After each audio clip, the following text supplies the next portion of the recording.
আসসালামু আলাইকুম এভরিওয়ান। কেমন আছেন সবাই? এখানে সিলেট থেকে চা পাতা চলে এসেছে। এখানে ৫ কেজি চা পাতা আছে। তো আমরা ২ বান্ধবী আ মিলে একসাথে অর্ডার করি। ২-৩ মাস পর পরে অর্ডার করি। একদম সিলেটের চা পাতা। খুব বড় মোটা দানা এবং রংটাও বেশ। তো এই তো।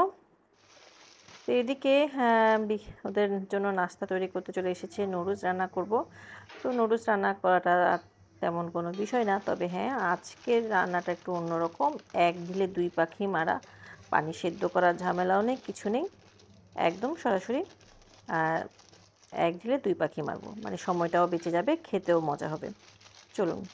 আমার মতো এই নুডলসের প্যাকেটগুলো কে সংরক্ষণ করেন বলবেন। তা আমি তো এই নুডলসের প্যাকেটগুলোকে সংরক্ষণ করি। এটা চিংড়ি মাছ রাখতে খুবই উপকার হয়। ছোট, ছোট করে পোঁটলা করে সবজি রান্না করার জন্য চিংড়ি মাছ আমি এটাকে রেখে দেই।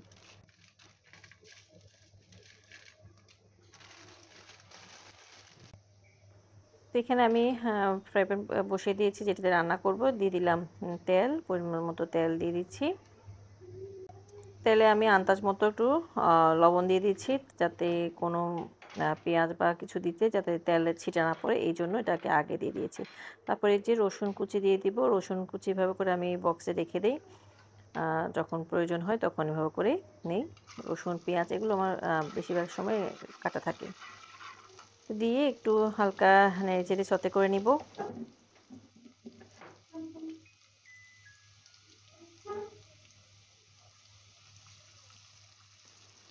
পেঁয়াজ দিয়ে দিচ্ছি।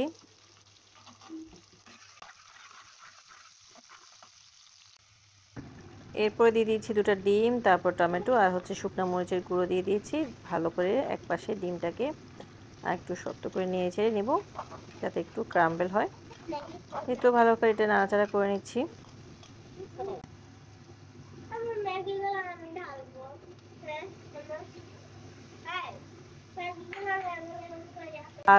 গাজর এবং হচ্ছে পেঁয়াজ পাতা এগুলো আমার ডিপে ছিল, ওখান থেকে নিয়ে সরাসরি আমি দিয়ে দিয়েছি। মশলাগুলো দিয়ে দিব। তারপরে একটু সবজিগুলো একটু হালকা নাড়াচাড়া করে নেব। না না,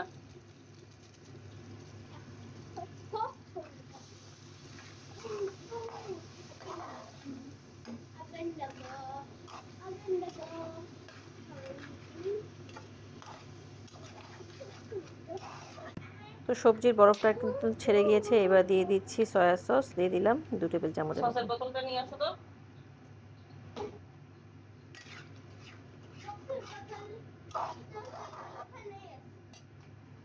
না এটা না, খালি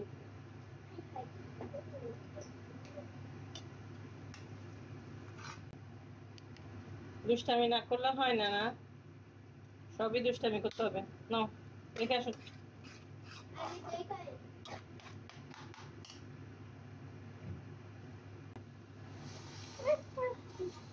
এবার নুডলসগুলো দিয়ে ভালোভাবে নাড়াচাড়া করে নিব।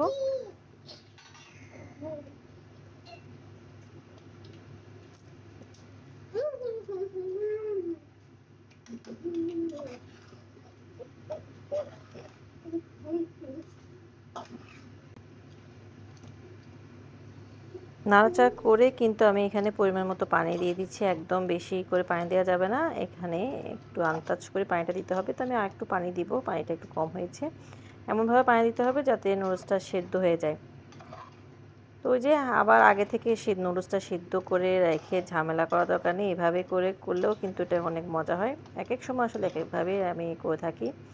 তো এভাবে করে সবকিছু নাড়াচাড়া করে আমার কাছে মনে হচ্ছে পানির পরিমাণটা কম হয়েছে। আমি আরেকটু পানি দিয়ে দিব।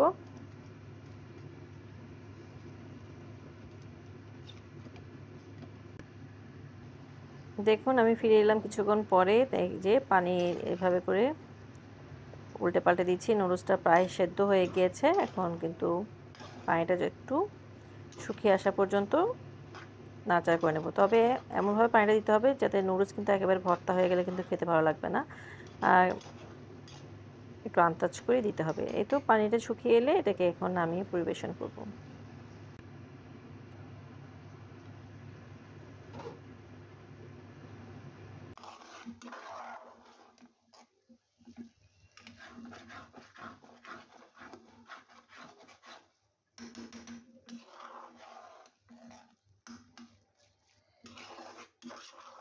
তৈরি হয়ে গেল মজাদার নুডলস রান্না, একদম সহজ পদ্ধতিতে। আল্লাহ হাফেজ।